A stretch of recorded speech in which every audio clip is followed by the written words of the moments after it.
Então vamos lá. Envolvidos, então, nessas vibrações de amor, de paz, nós desejamos a todos uma boa noite, que todos sejam bem-vindos, todos aqueles que nos assistem e todos aqueles que nos assistirão oportunamente. Que o Mestre Jesus continue nos abençoando, não só nesta noite, mas em todos os dias da nossa caminhada aqui na Terra. O estudo da noite é baseado no livro Pão Nosso, de Emmanuel, psicografia do Chico Xavier, que é intitulado Antes de Servir. E linkado com o Pão Nosso, nós também vamos estar vendo algumas passagens do Evangelho segundo o Espiritismo, nas Bem-aventuranças, principalmente no capítulo 7, Bem-aventurados pobres de espírito. Também uma participaçãozinha de Joana de Ângeles, né, pela psicografia de Valdo Franco, no repositório de sabedorias, e também o livro dos Espíritos. Tema muito importante e significativo para as nossas vidas como espírito imortal. O que será que essa proposta nos traz? Comecemos pelo Evangelho segundo o Espiritismo, no capítulo 7, Bem-aventurados os pobres de espírito, onde diz que ser pobre de espírito é ser humilde na extensão da palavra. E o irmão Jacó vem nos dizer que todo aquele que serve com amor e humildade no coração, ele está pronto para servir, independente de onde esteja e como vai fazer. E para servir, nós precisamos nos livrar de algumas amarras que nos impedem de avançar neste sentido. E por que precisamos nos libertar dessas amarras? Para nos tornarmos pessoas melhores, pessoas de bem, maduras, melhorando assim o conjunto nosso, de uma forma geral. As pessoas que já estão livres dessa amarra são aquelas que não medem esforço em ajudar ou servir. Elas são consideradas pessoas maduras espiritualmente. E as pessoas maduras espiritualmente, elas têm um perfil diferente. Elas se preocupam com o bem comum, se preocupam com o próximo. Elas já fizeram o esforço de autossuperação para acolher o outro, para entender o outro, para acolher o outro. As pessoas que já compreenderam isso, os grandes mestres que passaram e passam pela humanidade, deixando rastros de luz, nos deram essas lições de sabedoria e nos ensinaram e ensinam a servir. Nos ensinam que é no exercício diário, constante, que iremos aprender e darmos conta dessas ações.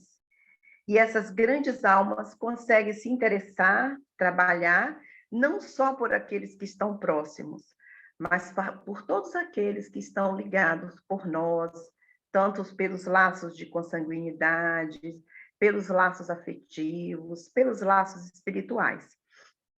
Enfim, por todos aqueles que necessitam. Felizmente, temos vários exemplos de pessoas que deixaram suas marcas pela grande capacidade de servir. E o maior exemplo que nós temos no Espiritismo foi o nosso companheiro, irmão, amigo Francisco Cândido Xavier. Ele falava sempre na prestação de serviço ao próximo. Olha que legal.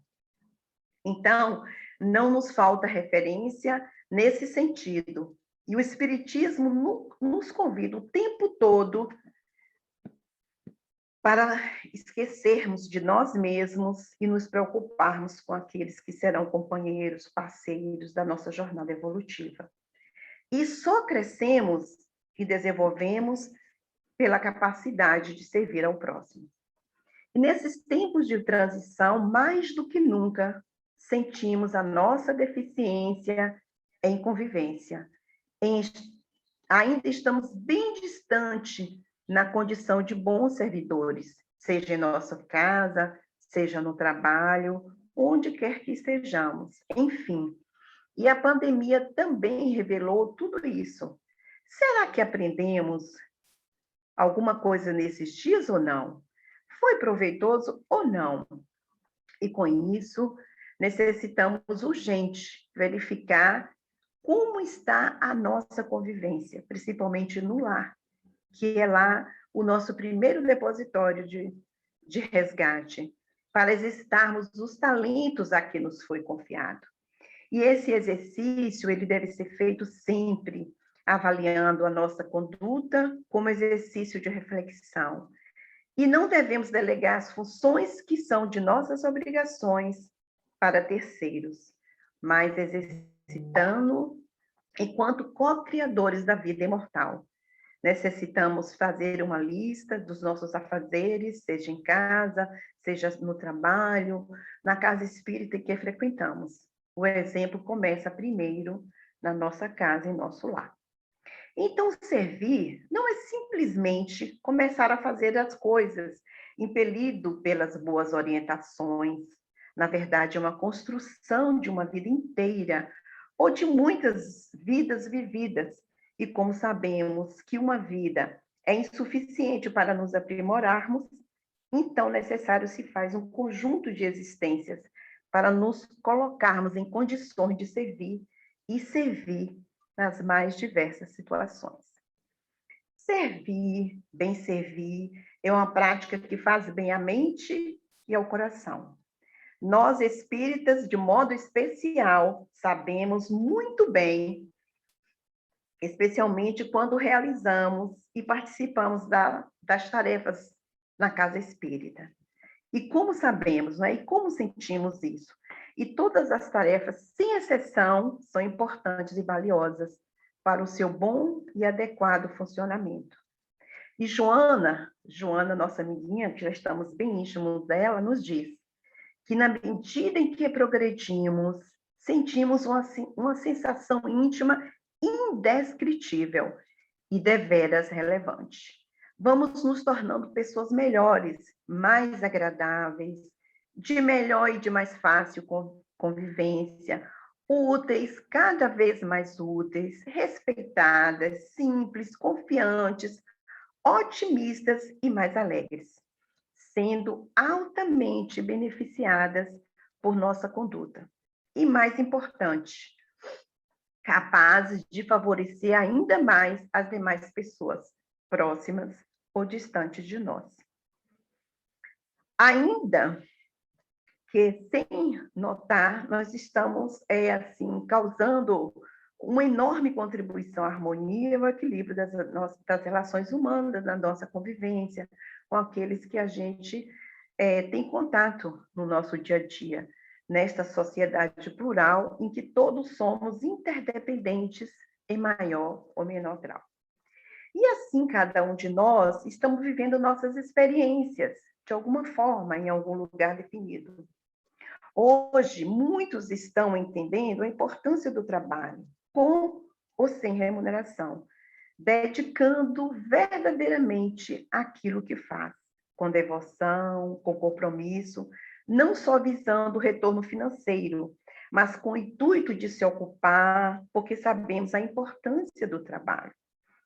Sendo o trabalho uma das 10 leis de Deus, que está no capítulo 3º, na segunda parte do Livro dos Espíritos, onde os Espíritos nos falam que o trabalho é uma lei natural.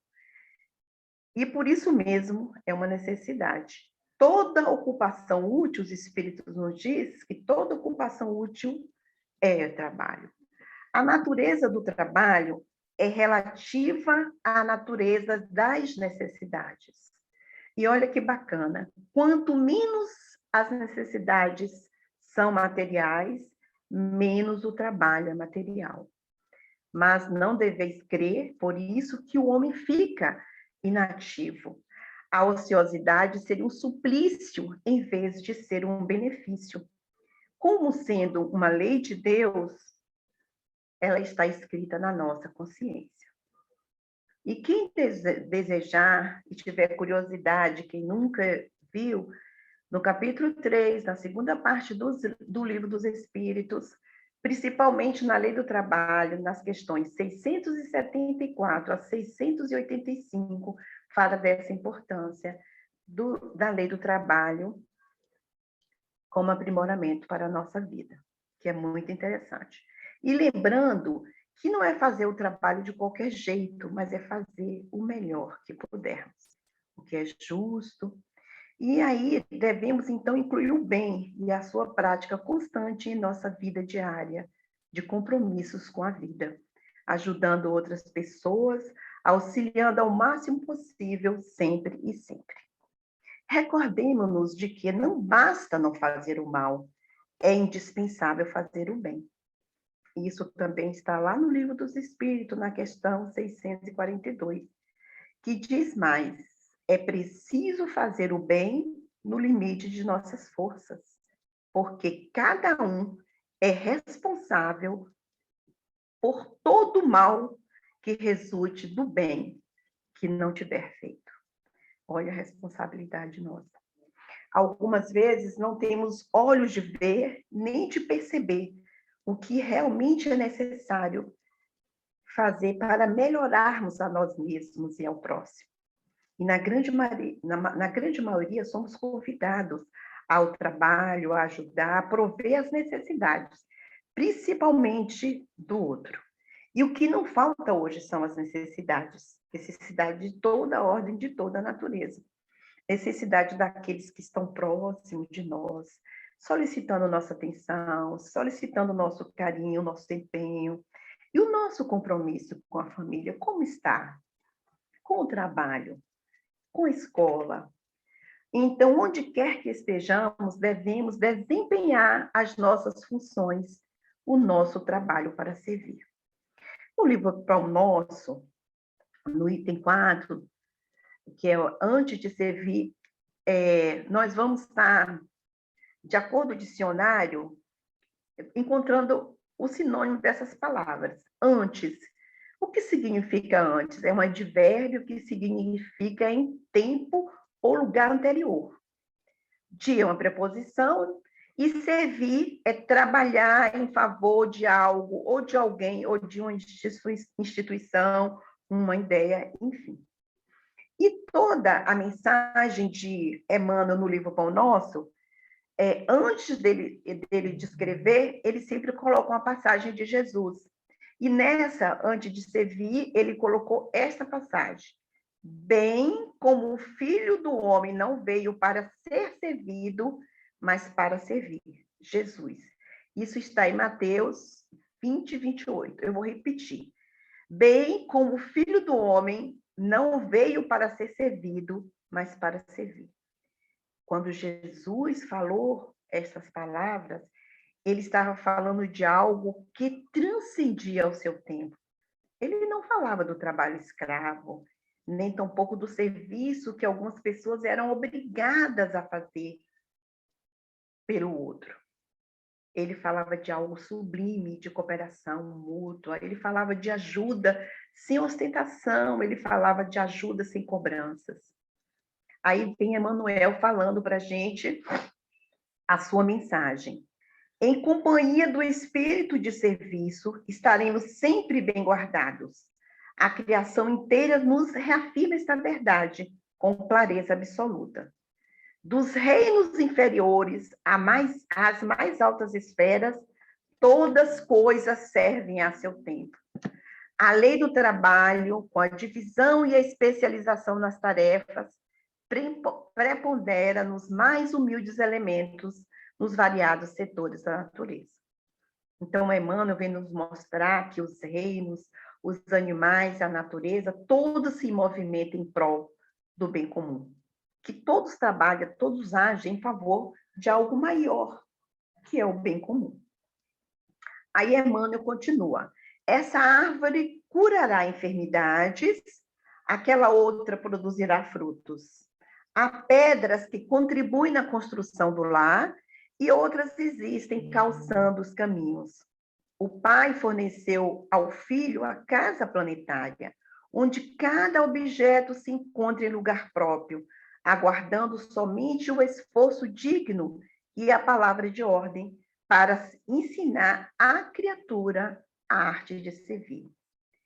Se lhe foi dada a pólvora, destinada à libertação de energia, e se a pólvora permanece utilizada por instrumento da morte aos semelhantes, isto ocorre por conta do uso frutuário da morada terrestre, porque o Supremo Senhor em tudo sugere a prática do bem, objetivando a elevação e o enriquecimento de todos os valores do patrimônio universal. Então, Emmanuel fala que nos foi dada a pólvora, a energia nuclear. Ela é útil, ela pode ser boa, ela pode ser má. E a sua utilização vai depender do uso que faremos dela. E continua Emmanuel, não olvidemos que Jesus passou entre nós trabalhando. Examinemos a natureza de sua cooperação sacrificial e aprendamos com o Mestre a felicidade de servir santamente. Então, mais uma vez, Emmanuel vem falar de Jesus, que, é claro, ele não produziu nenhum bem material. Ajudou seu pai na carpintaria. Nós conhecemos essa notícia, numa passagem de Jesus, que ele ajudava o pai na carpintaria. Depois vieram suas pregações, seus feitios, enfim. Qual era o trabalho de Jesus? O que era Jesus, afinal? O que ele fazia? Hoje nós compreendemos e reconhecemos como um grande orientador, o nosso guia e modelo da humanidade. Foi médico, foi psicólogo, foi pedagogo, foi professor, foi pregador, mestre. Enfim, o que quer que seja, onde quer que esteja, ele nos trouxe lições maravilhosas e preciosas. E o mais importante, que praticava o que ensinava. Então, aí a gente abre um parênteses da nossa responsabilidade enquanto divulgadores da doutrina espírita. Porque falar das coisas, depois que a gente lê, é fácil. Mas o que a gente tem que inferir dentro de nós é que se nós acreditamos verdadeiramente naquilo que a gente fala, a nossa responsabilidade é muito grande enquanto divulgadores. A gente tem tentado colocar em prática aquilo que a gente fala, porque a teoria ela tem que caminhar com a prática. Então, esse foi o grande diferencial na caminhada de Jesus. Ele praticava aquilo que ensinava. Então, ele convivia, ele curava com seu magnetismo, ele pregava, ele conversava, ele consolava, e assim viveu cada minuto da sua existência fazendo algo útil. Maior modelo de como trabalhador, de como servir, de como ser útil e de como se ocupar para o bem. Aí, encerrando a fala de Emmanuel, ele continua: podes começar hoje mesmo. Uma enxada, uma caçarola, constitui excelentes pontos de início. Se te encontras enfermo, de mãos inabilitadas, para a colaboração direta, podes principiar, mesmo assim, servindo na edificação moral de teus irmãos. Aí eu me lembrei de uma história de casos que Dona Odete contava. E teve também um amigo nosso, que ele era de Teixeira, que ele sempre falava para a gente aqui no Semente de Luz, que ele contava a história de Jerônimo Mendonça, e que cai muito bem com esse final do texto de Emmanuel, né? Se te encontras enfermos com as mãos inabilitadas, mas você pode contribuir diretamente na edificação moral de teus irmãos. E Jerônimo Mendonça, ele era considerado o gigante deitado. Contam que ele percorreu o Brasil, quase todo o Brasil, numa cama ortopédica, uma maca. E eles pegaram uma perua, acho que uma Kombi, e adaptaram ao jeito dele. E ele viveu durante 30 anos, dos 20 aos 30, dos 20 aos 50, desculpe, e veio a desencarnar aos 50 anos. Ele ficou paralítico do pescoço para baixo. E olhe bem, ele começou, tudo assim foi na proporção. Primeiro ele começou a andar com uma muleta, depois com duas, depois ele ficou, não conseguia mais andar, depois ele não conseguia mais sentar. Ficou cego de um olho, depois ficou cego do outro olho. E com isso, ele escreveu ainda 6 livros, se eu não me engano, acho que foram isso, 6 livros. Na verdade, ele escreveu, não, ele ditou os 6 livros. E ele gostava muito, a coisa mais assim que ele gostava na vida era do cinema. E ele foi, um dia ele foi para o cinema, aquele cinema antigo, que era uma fita que rodava, sabe? E o filme era pequenininho, era 3 horas e 40 minutos de duração, que era E o Vento Levou. E ele tinha ganhado um paletó branco. Naquela época, a pessoa que tinha um paletó, principalmente o rapaz, era dado como aquela coisa, né? Um deus grego. E aí, onde que ele ia usar? E ele foi para o cinema, tadinho. Quando ele chegou lá nesse cinema, não tinha mais lugar para ele sentar, ele ficou atrás. Então, ele ficou 3 horas e 40 minutos de pé. Quando acabou, que ainda teve um intervalo para mudar a fita, aquela confusão toda, que terminou o cinema, ele foi carregado para casa. Ele estava todo inchado, da cabeça aos pés. E ele não conseguia se mexer. E a mãe teve que cortar o paletó com a tesoura, porque não conseguia tirar de tão inchado que ele estava. E aí, ele visitava muito o Chico Xavier, nos momentos difíceis, no momento alegre. E ele sempre tinha Chico Xavier como seu inspirador. E um dia ele foi conversar com o Chico, que ele precisava fazer mais alguma coisa de útil. Imagina, além do que ele pregava. Aí Chico falou assim, então faça uma creche, funde uma creche, comece com poucas crianças, depois você vai aumentando.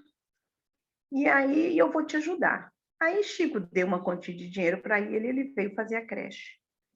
E quando chegou, não deu para cobrir o dinheiro. Aí ele volta lá em Chico e fala, Chico, não deu para cobrir. E agora? Aí Chico assim, vamos orar que Deus vai mostrar o caminho para a gente. Jesus vai falar conosco. Então eles estavam orando, quando orou, aí ele lembrou que Chico lembrou que Roberto Carlos, quando ia lá, o Roberto Carlos também teve um filho com problema de visão, que chegou a ficar cego dos 2 olhos, né? E ele ia lá muito em Chico. E Roberto Carlos tinha dito para ele que o que ele precisasse de dinheiro pudesse contar. Tá, aí o Jerônimo voltou para casa e falou assim, eu acredito que o Chico não esteja brincando.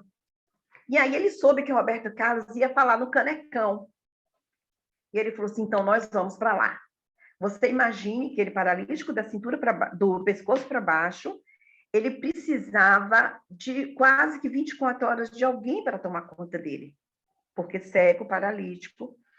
E aí eles foram, né, nessa Kombi, parece que ele era gás e a gasolina, uma coisa assim, ele conseguiu o dinheiro e foi para lá, para o Canecão, Rio de Janeiro. Quando chegou lá, a fila imensa, aí eles chegaram na fila. Aí o motorista falou assim, ô Jerônimo, e a gente vai entrar como se a gente não tem nem ingresso? Aí ele falou, então vamos orar, como o Chico disse. Aí os 3 oraram, aí as pessoas começaram a caminhar na fila, e aí chegou uma pessoa e se apresentou. Aí olhou para ele e falou assim, você esteve em Chico, né? Porque esse cara, ele era o presidente lá de alguma coisa do Canecão e era amigo de Roberto Carlos. E ele tinha ido com o Roberto Carlos. Ele falou assim, eu vi você lá. Aí perguntou a ele contou o que tinha vindo fazer. Então, espere aqui que eu vou resolver a situação de vocês. Aí, 40 minutos depois, o cara chegou, colocou eles para dentro do Canecão, deu toda a alimentação. Aí, Roberto Carlos falou com eles, depois do show, eles assistiram o show de camarote no melhor lugar. Aí, Roberto Carlos veio falar com eles, colocou eles no hotel e falou assim, amanhã de manhã eu passo para entregar o dinheiro para você. E falou assim, qualquer coisa que precisar, vindo da parte de Chico Xavier, eu estou aqui para ajudá-lo. O pedido dele é uma ordem. Aí eles foram dormir, quando foi no outro dia no hotel, Roberto Carlos chegou e deu a quantia para ele. E ele tinha programado de começar com 20 crianças. Então, ele terminou o orfanato, ele cobriu, comprou todo o material com esse dinheiro que o Roberto Carlos deu e ainda reformou todos os centros espíritas de Ituiutuba. Acho que é essa cidade, Ituiutuba. Então, na verdade, ele também foi um incentivo para as pessoas. Não reclamava. Ele tinha um lema, ele tomou 2 decisões importantes na vida dele, que era primeiro ser feliz e depois servir para fazer o bem. Se vocês entrarem no YouTube, vocês vão ver a palestra dele. E assim, para finalizar o caso dele, esse eu achei super engraçado, estava contando para Pedro. E ele era chamado para tudo lá, para dar a extrema-unção, porque ele tinha um vozeirão, e aí para fazer as preces quando a pessoa morria e tal. Aí chamaram ele para uma pessoa importante lá, que tinha morrido. E ele foi para o cemitério. Ele foi levado, né? Porque ele nunca dava para ir. Então, quando chegou no cemitério, fez aquela toda, e colocaram música, um caixão, e cada um jogava um pouco de terra, e aquela coisa toda. E aí encerrou o enterro, todo mundo foi para casa.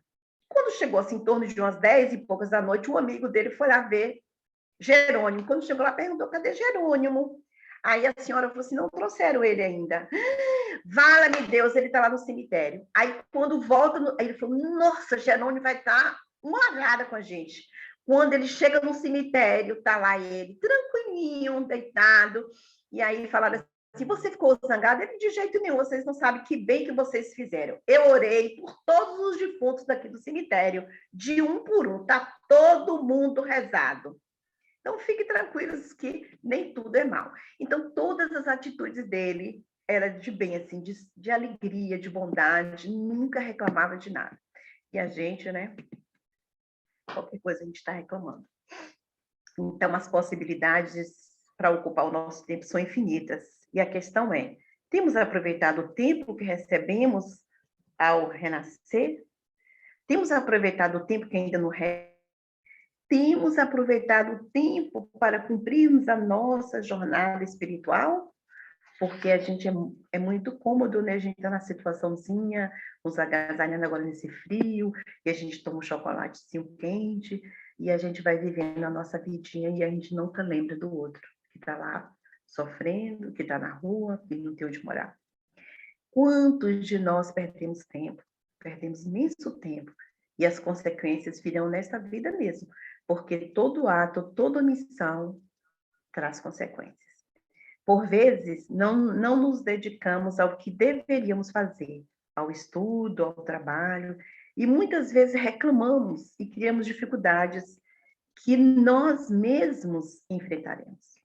Aí, abrindo outro parênteses, assim, há muito tempo atrás, quando a Ana Paula pediu para eu falar, eu ficava assim, meio nervosa, né? Pedro sabe disso. E eu estudava, e quanto mais eu estudava, mais nervosa eu ficava.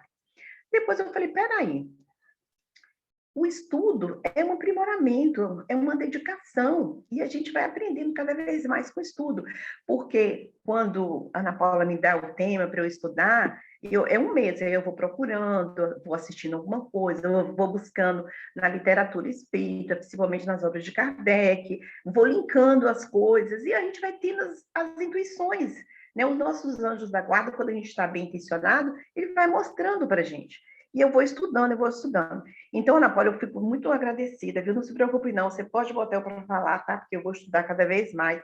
E eu vou fazer igual Jerônimo. Ele falava assim, que quando ele ia falar, se as pessoas não gostassem, ele cantava. E se não gostasse da cantoria, ele arrumava a mala e ia embora. Então, eu vou fazer isso. Se eu for falar, vocês não vão gostar, eu vou cantar. Agora, só que se eu cantar, não fica ninguém aqui. Porque até os espíritos desencarnados, eles correm. Então, por vezes, e algumas tarefas, alguns deveres, algumas responsabilidades, naturalmente, teremos que enfrentar as consequências se a gente não fizer, se a gente não der conta. Felizmente, tem aquelas pessoas que têm humildade de reconhecer de seus próprios erros, suas fraquezas, e conseguem rapidamente mudar o rumo da sua vida. O que a gente faz para a gente reconhecer em nós que estamos prontos ou que precisamos fazer alguma coisa de útil para o próximo, principalmente, para nós e depois para o próximo. Aí a gente lembra a pergunta 919 do Livro dos Espíritos, que Santo Agostinho sempre nos falava nas nossas reflexões. Todos os dias ao deitar, passe em revista a sua vida, veja o que você fez de proveitoso e do que não foi. E se fez alguma coisa errada, refaça o caminho de forma certa. Então, e aí alguns perguntavam, mas como? Eu nunca, eu só lembro, eu nem lembro mais o que eu comi daqui a uma hora. Ele falou assim, não, mas quando a gente está bem intencionado, os nossos anjos guardiães, eles nos dão uma intuição. Então, a gente precisa estar com os canais abertos, verdadeiramente querer isso, esse serviço, né? Fazer essa prestação de serviço. E hoje, diante dos novos desafios trazidos pela pandemia, estamos vendo e vivendo grandes problemas no mundo. Assim, vemos até situações bastante paradoxal. Sobra dinheiro no mundo para investimento. Há milhões de desempregados, mas falta mão de obra. Segundo um amigo nosso, Abel, do Centro Espírita Irmão Jacob, ele fala que hoje o grande problema da economia chama-se mão de obra.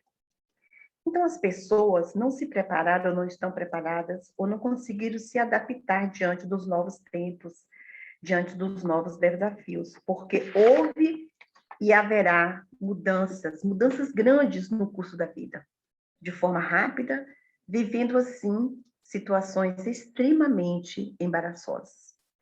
E não sabemos se vamos conseguir resolver isso em pouco tempo. Então, o que nos falta hoje são os desafios, são problemas a serem resolvidos. E é claro que Deus espera de nós que nos movimentemos para dar uma solução para isso, para estes desafios. A ideia do herói solitário não existe mais. O que existe hoje é o trabalho em equipe, o trabalho em conjunto, o trabalho pela coletividade. É o servir sem recompensa. Hoje, mais do que nunca, precisamos nos unirmos. Mais do que nunca, precisamos reconhecer que o nosso trabalho, por mais perfeito que seja, ele tem seus limites. Precisamos mais do que nunca uns dos outros, porque os desafios que atingem a coletividade são extremamente complexos.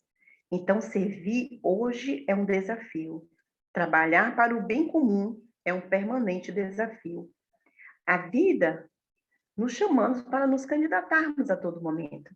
Mas o que fazer? Por onde começar? Cada um de nós devemos fazer uma avaliação geral. Necessário se faz avaliar em que estágio nos encontramos. Se estamos estudando ainda, se estamos estudando para formar, ou já estamos formados, se já estamos formados para trabalhar, se já estamos perto de aposentar, se já estamos aposentados. Obviamente, quem já está aposentado não vai querer parar, precisa continuar. E é bom que continue. Importante que estejamos envolvidos, porque a ideia do paraíso, a ideia do gozo, a ideia do que nos foi dada, é uma ideia complicada.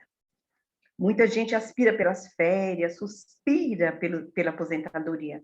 E sabemos que a ocupação útil e do nosso tempo, ocupação devida das nossas forças, é o que nos vai dar o prazer de viver. Inclusive, hoje, as grandes empresas, as instituições, sejam privadas ou públicas, elas estão preparando as pessoas para a vida depois da aposentadoria. Principalmente para aquelas pessoas que só se veem fazendo do trabalho, eles não se veem fazendo outra coisa que não seja do seu trabalho. Como as pessoas vão se ocupar? Porque, do contrário, muitos terão problemas graves de saúde.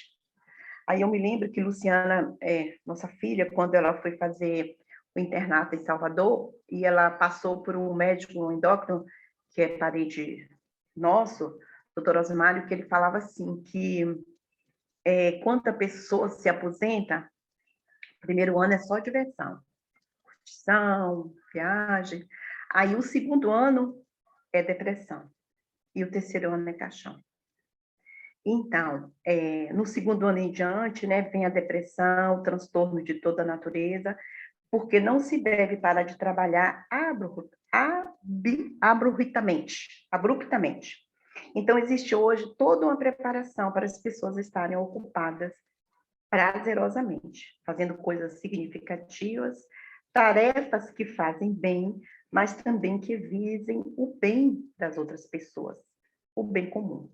E no movimento espírita, como em outros movimentos religiosos, existem os voluntários. Ah, benditos voluntários. Ainda bem que Deus existe, né? Voluntários em prol de causas espírita ou de outras causas, dedicando um pouco do seu tempo precioso para ajudar e servir. E hoje existem vários aposentados espíritas trabalhando em obras sociais, envolvidos no trabalho do bem comum, enfim, a efetivação da caridade em todas as suas manifestações. E outros aposentados engajados em trabalhos solidários, irmãos aposentados e voluntários de outras religiões, ou sem religião, mas voltados para o exercício do bem comum, e isso a nível nacional, a nível mundial. Ainda bem que existem essas pessoas que, após se aposentar, desejam dedicar seu tempo a uma causa útil a todos. E é perceptível em algumas pessoas a felicidade dedicada a esse trabalho de devotamento aos mais necessitados. Muitos sonham ou sonharam com essa dedicação e que não realizou antes por causa do compromisso assumido com a família, com os filhos, com o trabalho, enfim. Agora aposentados, na curtição com os netos, os afazeres despontam. Outros trabalhos, tem casais que trabalham juntos, uma maravilha, empenhando ao trabalho solidário, bem comum, em favor do próximo. Como avaliar isso? O benefício que essas pessoas trazem para a coletividade, pessoas empenhadas em fazer o bem ao próximo, sem busca de nenhum tipo de remuneração, a não ser o prazer de servir. Então, esse é um sonho bom. Dedicação que nos traz realização pessoal e, ao mesmo tempo, trazendo benefícios para as pessoas, a quem podemos auxiliar, direta ou indiretamente. Então, não falta para nós exemplos daqueles que deixaram seu legado, sua marca, sua luz, sua experiência notável, e que hoje continuam iluminando o nosso caminho. Na dedicação exclusiva ao próximo, temos bons exemplos. No Brasil, nós temos, não só no movimento espírita, mas em outros setores de outros cultos, pessoas que conseguiram dedicar sua vida em prol do próximo. Fora do meio espírita, exatamente na Bahia, a figura mais notável foi a de Irmã Dulce, Maria Rita, dedicação exclusiva ao próximo. Extrapolou toda e qualquer expectativa e foi além das suas forças, em doação constante. Tem um filme dela muito lindo, quem não assistiu, assista, porque vale a pena. É emocionante. Suas histórias, as histórias de Irmã Dulce, são de arrepiar. Foi um exemplo de dedicação e amor, de doação e de serviço, verdadeira inspiração. Contou para Divaldo certo dia, aquele corpozinho franzino, doente, que ela sentia tanta dor e que na hora que ela inspirava e respirava, ela rogava a Deus, a Jesus e os anjos que ela precisava de forças para continuar com seu legado. Ela precisava terminar a obra que ela tinha começado. E quando estava no leito, doente, e o médico ali, na sua cabeceira, achando que ela não ia amanhecer o dia, o médico, cansado, cochilava. Ela aproveitava, levantava. Quando o médico acordava, ela já não estava mais no leito. Que ia atrás dela, ela já estava chegando com pão para os outros tomarem café. Utilização plena de seu tempo, exemplo maravilhoso de amor. E nós? Ainda não somos os grandes tarefeiros e nem grandes missionários, mas somos espíritas em processo de transformação, em ocuparmos com tarefas simples voltadas para o bem, aprendendo agora a importância do trabalho em fazermos o bem. Muitos ainda estão buscando a tarefa adequada. E nesse sentido, André Luiz, em Nosso Lar, tem um filme também, tem um livro, ele deixou uma lição, ele traz para a gente uma lição maravilhosa, preciosa. Quando o trabalhador está pronto, o serviço aparece. E qual tem sido o nosso serviço? E o que temos feito com as ferramentas que estão conosco? Que nós busquemos todos os dias, primeiro, reconhecer nossa condição de filhos de Deus, pequenos aprendizes na escola da vida, e termos muito firmes em nós a crença viva no poder superior, em Deus e na sua intervenção em nossas vidas, porque isso nos dá a humildade necessária para buscarmos forças junto dele, para realizarmos o que nos compete fazer. A crença em Deus é sempre o mais importante, pois em alguns momentos é o que nos salva. Então, busquemos reconhecer a intervenção de Deus, a sua misericórdia, e coloquemos-nos à disposição para servir. Seja orando por aqueles que necessitam, tanto quanto nós, seja nas tantas tarefas que podemos realizar na casa espírita, no nosso lar, no nosso trabalho profissional, onde quer que estejamos, podemos e devemos servir. Podemos fazer a diferença, podemos fazer sempre algo mais. Não para chamar a atenção das pessoas, não para exaltação, mas porque isso nos faz bem. Não que com isso iremos conquistar um bom lugar no mundo espiritual mais tarde, mas viver bem desde já. Importante que tenhamos os pés firmes. Importante que vivamos bem todos os dias, diuturnamente. Precisamos treinar essa disposição de servir, de trabalhar, de ocuparmos com as pequenas coisas, para que um dia estejamos habilitados para fazer algo mais. E quando formos chamados, estejamos prontos. E assim a busca do nosso aprimoramento moral, pois ao retornarmos ao mundo espiritual, estaremos preparados para o trabalho lá ou dar continuidade ao que tínhamos começado aqui. E quanto mais exercitarmos, mais fácil será a nossa adaptação. Por isso a questão do treinamento, treinando e avaliando o que podemos fazer a mais para atender os nossos irmãos.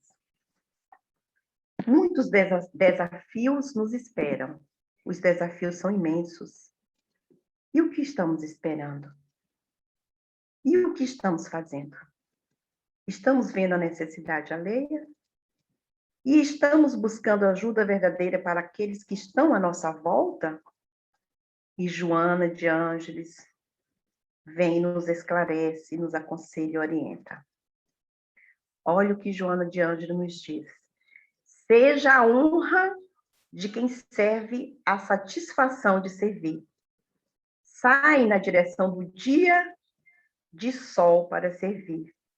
Ama e coroarás as horas de luz. Serve e adornarás o coração de intermina aventura. Que tenhamos olhos de ver e ouvidos de ouvir, para ver e ouvir os mais necessitados. Que busquemos no trabalho a ocupação útil e necessária, e que possamos nos renovar sempre para servir melhor. E para finalizar a nossa fala, tem um livrinho de bolsos que acho que a maioria das pessoas conhecem, que é Minuto de Sabedoria, do Carlos Torre Pastorino, que ele diz o seguinte, na verdade ele nos recomenda, para você subir na vida, 2 degraus existem de suma importância. São representados por 2 verbos, no infinitivo, amar e servir a todos e a tudo, para ajudar o máximo o progresso do planeta que o recebe tão generosamente, auxiliando a evolução. Com efeito, e como bem o sabemos, Deus não nos entregou o planeta Terra pronto e acabado. Cabe-nos a tarefa inadiável de contribuir para a sua evolução intelectual e moral. Muito importante registrar, ainda que o amor é a lei maior da vida. O apóstolo Paulo de Tarso, ele cunhou a expressão pulsante e verdadeira, que cala fundo em nosso coração, toda vez que a vemos escrita ou pronunciada. A caridade é o amor em ação. A caridade é o amor em ação. Servir é uma forma de amar. Avancemos, pois, amando e servindo sempre.